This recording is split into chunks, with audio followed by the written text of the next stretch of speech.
Assalamualaikum warahmatullahi wabarakatuh. Salam jumpa Waalaikumsalam warahmatullahi. bersama kami di Osiba Online Sinau Bareng Semeksaka Smart. Nah, kali ini kita akan memperbincangkan mengenai poin menuntut ilmu dalam perspektif agama. Tentunya kita ditemani oleh narasumber kita hari ini, yaitu Bapak Didik Supriyanto Esos. Beliau ini adalah staf pengajar di SMK Negeri 1 Kalibawang, yaitu mengampu mapel agama dan juga BK, begitu ya Pak. Nah ini untuk lebih jelasnya mengenai beliaunya Pak Didik bisa diperkenalkan. Silakan Pak Didik. Baik, terima kasih. Pada kesempatan yang baik ini saya akan perkenalkan diri. Nama saya Bapak Didik Supriyanto. Saya asalnya dari Bongkotan, Dusun Bongkotan, Kalibawang, enggak jauh-jauh. Berarti ya. Enggak jauh-jauh. Biasanya nek kenal wong Palestina apa wong Arab. Itu hoax gitu ya. Ya. Aslinya Kalibawang ya, tetap ya. Asli Kalibawang, kemudian saya menempuh pendidikan dari SD 3 Kalibawang. Kemudian SMP-nya SMP lulusan SMP Ma'arif. SMP Ma'arif. Itu tahun 2010. Ya, lulus. Kemudian SMA-nya saya mengambil Madrasah Aliyah di Yogyakarta, itu sebuah pondok ya. Itu lulus sekalian tahun pondok gitu ya. Itu lulus tahun 2013, kemudian 2013. Lanjut ya, saya terbang ke Jakarta istilahnya. Baru lulus tahun 2019. Bulan Februari kemarin gitu. Itu saya baru lulus mendapatkan gelar sarjana Esos. Di Jakarta saya kuliah di bukan perguruan tinggi, Universitas Islam Syarif Hidayatullah Jakarta gitu ya. Terima kasih, itu yang bisa saya perkenalkan. Nah, ya itu tadi sudah disampaikan data dirinya beliau Pak Didik ya. Asli Kalibawang ini beliaunya. Oke. Itu sekilas mengenai narasumber kita hari ini. Oke, kemudian langsung aja mungkin ya. Yuk. Ke pertanyaan pertama ini. Pak langsung Didik. Ada pertanyaan. Langsung ada pertanyaan ini dikumpulkan dari berapa tadi 2.000 penanya. Wow. Ini disaring 2.000 penanya itu ini ada satu. Siswanya ada berapa Pak? Siswanya ya ada 2.500 ya. Oke. Nah ini sesuai datanya ya. Semuanya siswa di SMK Kalibawang. Di Kalibawang sih. Satu, ada pertanyaannya. Ya. Ini tentang ilmu. Nah tadi sesuai dengan pokok bahasan kita ilmu ya. Jadi ilmu dalam pandangan agama Islam itu sendiri bagaimana? Maksudnya penjelasan ilmu itu menurut perspektif agama atau dari pandangan agama seperti apa? Silakan Pak Didik bisa. Oke, baik, langsung saya jelaskan. Pertama, ini menarik sekali pembahasan pada pagi hari ini atau ya tentang ilmu dalam perspektif Islam. Jadi pertama kita harus ketahui dulu nih dasarnya. Jadi dasar pengertian ilmu. Ya. Ilmu itu berasal dari bahasa Arab. Bahasa Arab. Pak. Ya ini ilman. Aliman ya'lamu ilman. Alama ya'lamu ilman. Yang memiliki arti mengetahui atau ya. Memahami. Sedangkan menurut istilah yakni pengetahuan pada suatu bidang untuk menerangkan atau menjelaskan bidang tertentu. Ya. Jadi pada intinya adalah suatu pengetahuan untuk menjelaskan, untuk menerangkan bidang apa misalnya. Itu dasar yang harus kita ketahui terlebih dahulu tentang ilmu. Ya. Kemudian kita sambungkan dari perspektif Islamnya. Bagaimana Islam memandang ilmu. Jadi Islam ini Islam sendiri memandang ilmu itu sangatlah penting. Ya. Saking atau begitu pentingnya ilmu dalam pandangan Islam, berbagai pelaksanaan entah itu ibadah ataupun kehidupan antara manusia dengan manusia, ya, ataupun antara hubungan manusia dengan Tuhan, ataupun hubungan manusia dengan alam sekitar, niku memiliki ilmunya. Ada ilmunya. Jadi, itu ya. Ya, kalau orang yang nggak memiliki ilmu niku semena-mena. Nah, itu Islam memandang betapa pentingnya ilmu. Maka dalam sebuah hadisnya diwajibkan bagi kaum muslimin untuk menuntut ilmu. Jadi Islam memandang menuntut ilmu adalah sebuah kewajiban. Ya, wajib berarti harus dikerjakan. Ya. Dan sebelumnya harus kita garis bawahi bahwa yang namanya ilmu niku bukan tidak sempit ya. Tapi ilmu ini luas. Luas. Ajeng damel tempe kemul ada ilmunya. Ya, betul. ajeng damel nopo? Intiku ada ilmunya. Ada ilmunya. Mau beribadah, mau sholat, mau ngaji juga ada Ada ilmunya. Mau mengerjakan tugas matematika misal ya juga ada ilmunya. Gitu. Itu kira-kira. Jadi ilmu yang di sini dan pandangan Islam niku tidak hanya ilmu tentang agama saja, tentang Luas ibadah, tentang sholat, tentang wudhu, tapi juga mencakup seluruh elemen-elemen di kehidupan manusia itu sendiri. Banyak berbagai ilmu yang menurut Islam niku penting untuk dikaji, untuk dibahas dan untuk diketahui. Nah, itu kira-kira perspektif ilmu dari agama Islam. Ya, jadi sangatlah penting gitu, Mas. Penting ya. Kemudian luas sekali tadi, Islam tidak hanya memandang tentang ilmu agama saja ya. Jadi betul, seluruhnya itu diperhatikan juga. Oke.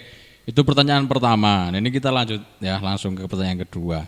Ada pertanyaan dari sekitar 500-an siswa. 500-an siswa ini. Yang tadi kedua, 2000 sekarang 500. Ini 2000 tadi yang pertama, ini sekitar 500. Yang kedua ini ada hikayat Arab. Oh, hikayat. Ya, hikayat Arab yang menyatakan bahwa tuntutlah ilmu dari buayan sampai ke liang lahat.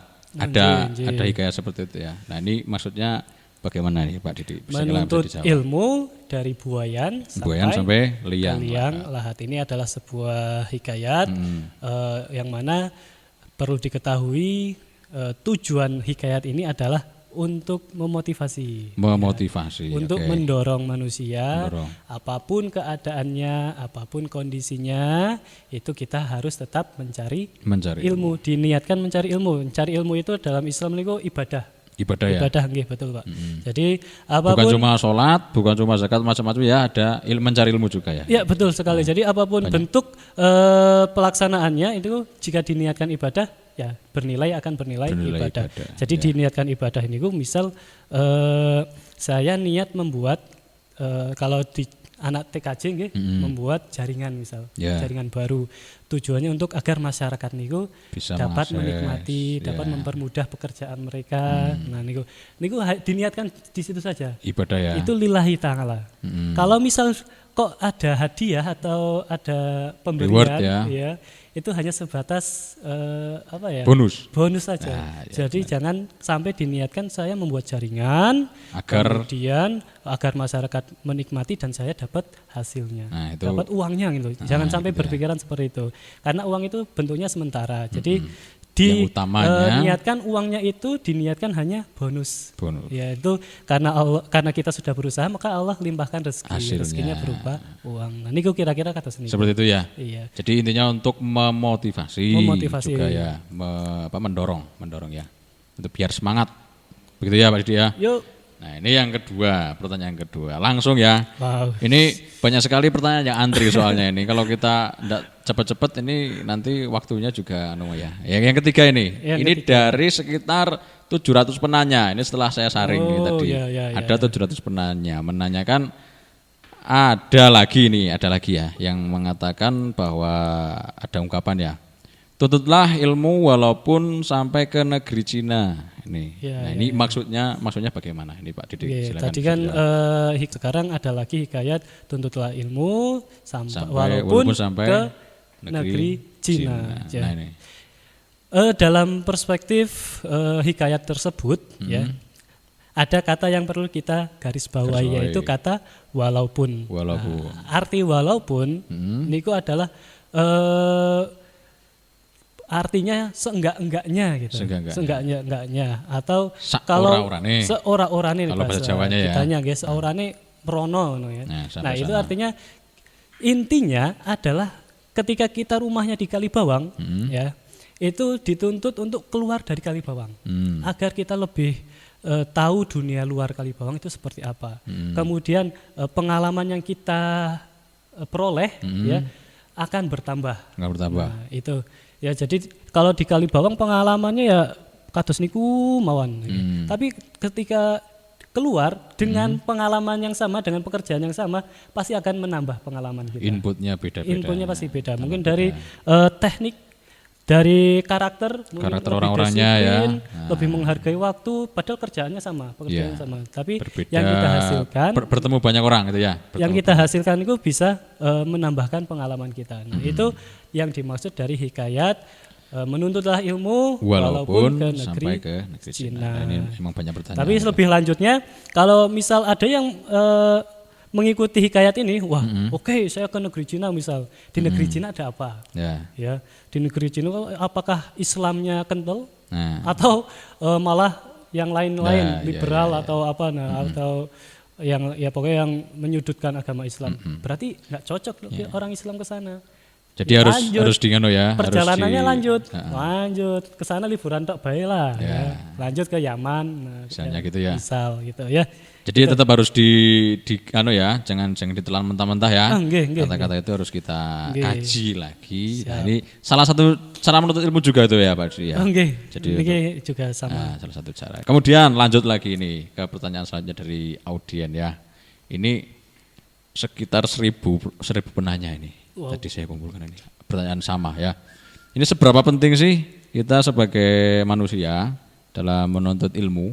Jadi itu ya, seberapa pentingnya kita ini sebagai manusia hidup di dunia ataupun nanti setelah kita meninggal sampai akhirat ya, seberapa penting ini kita menuntut ilmu? Silakan Pak Didi. Oke, pentingnya kita menuntut ilmu. Jadi begitu pentingnya tadi sudah saya sampaikan.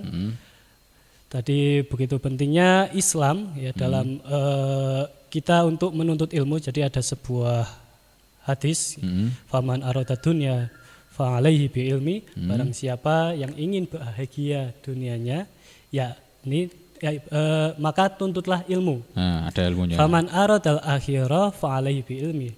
Dan barang siapa yang ingin akhiratnya bahagia.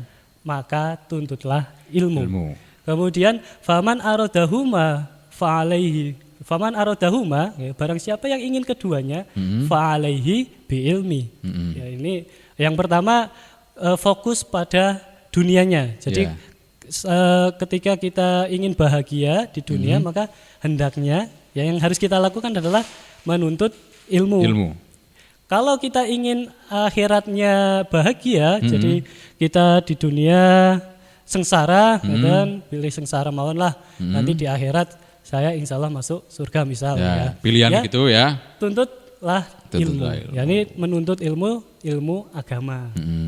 Ilmu agama Islam itu syariatnya itu diperdalami, didalami. Jadi tidak hanya sholat tok, tapi makna sholat itu apa, untuk apa. Nah itu perlu didalami.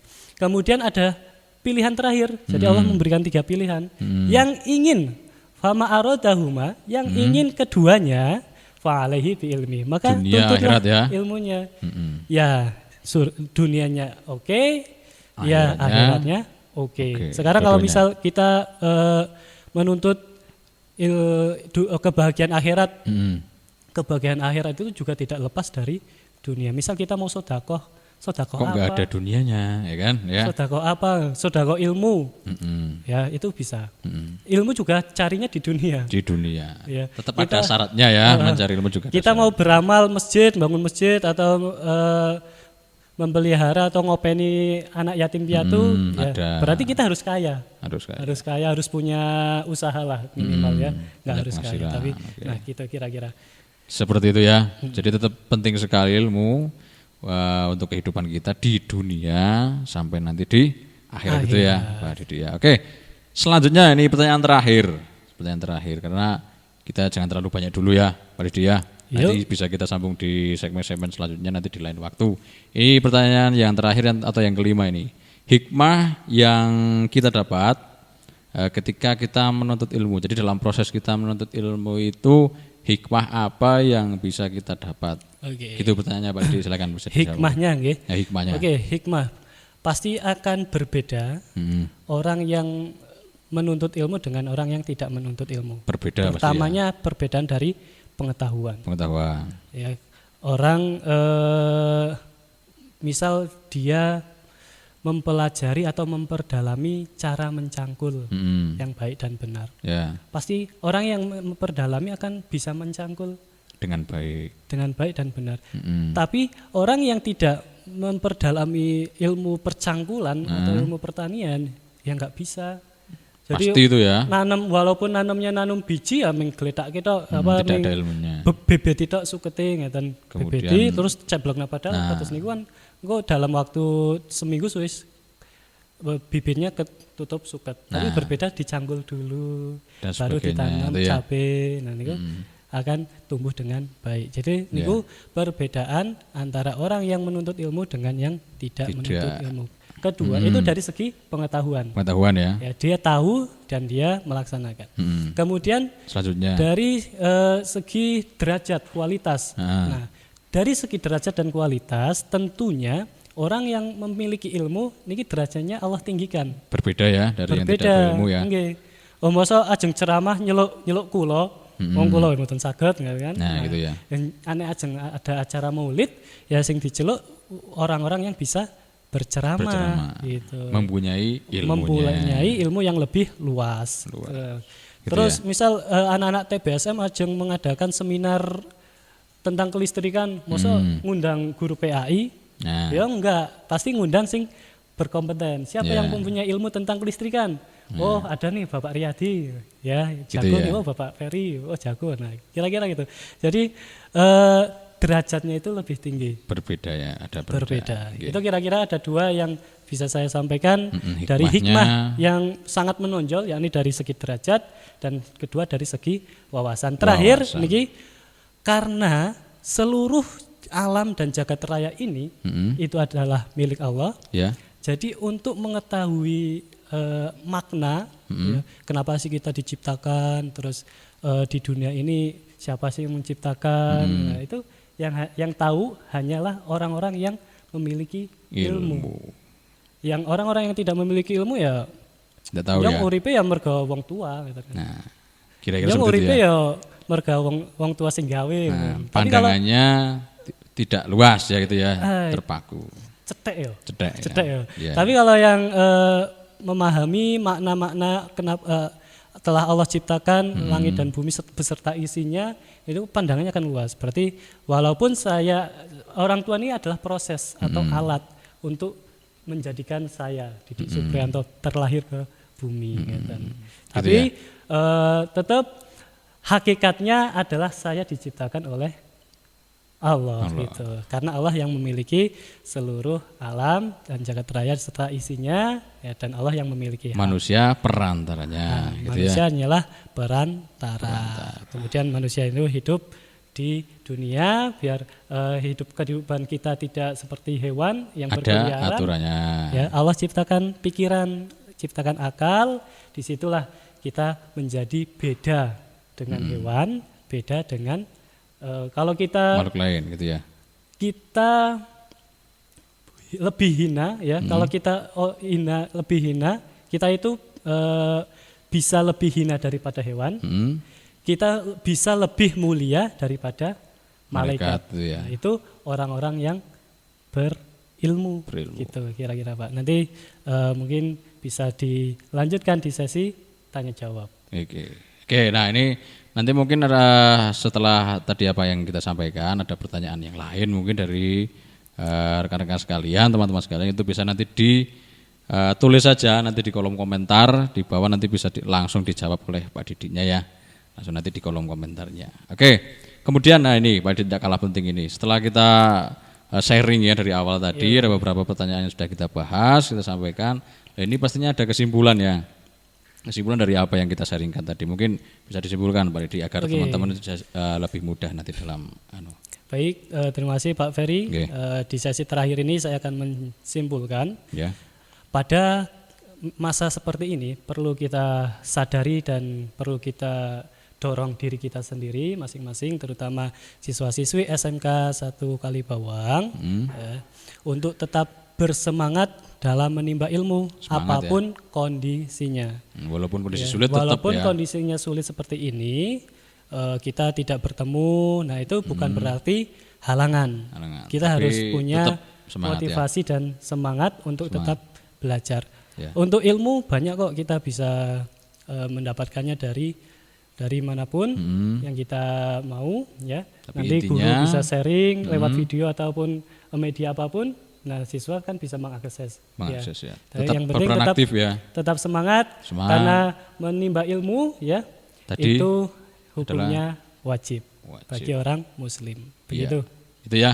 Kesimpulannya berarti tetap kita harus semangat walaupun kondisinya seperti ini, apapun yang terjadi tetap kita harus menuntut ilmu, begitu ya Pak Didi intinya. Betul. Ya, oke. Terima kasih. Ini sepertinya kita sudah sampai ke bagian akhir ya, jumpa kita hari ini. Tentunya nanti selanjutnya akan ada obrolan-obrolan lagi dengan tema yang berbeda atau mungkin nyambung lagi ya Pak Didi ya. Ya, dengan pokok bahasan yang berbeda. Oke. Demikian yang bisa kami sampaikan. Terima kasih atas perhatiannya. Tentunya banyak sekali kesalahan, mungkin nanti tadi dalam kita menyampaikan kalau ada manfaat benar itu memang datangnya dari Allah Subhanahu wa taala. Jika ada kesalahan memang murni dari kesalahan saya sendiri, kebodohan saya atau kebodohan kami mohon maaf yang sebesar-besarnya. Kemudian saya akhiri. Assalamualaikum warahmatullahi wabarakatuh. Waalaikumsalam. Osiba online sinau bareng Semek Saka Jaya. Jaya. Iya.